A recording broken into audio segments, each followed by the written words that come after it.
Дуплекс с отделкой на Широкой. Рядом магазин Светофор, рядом выезд на трассу на Ставрополь. Вот такой нижний ремонт. Цена 5 миллионов.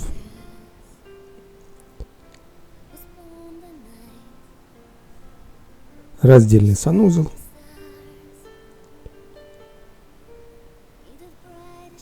Сантехнику самим под свое желание. Тут с люком на чердак, гардеробная или кладовка и 3 спальни. Все качественно поклеено. Натяжной потолок на потолке. Хороший вариант. Звоните, приезжайте, покупайте. Всего доброго.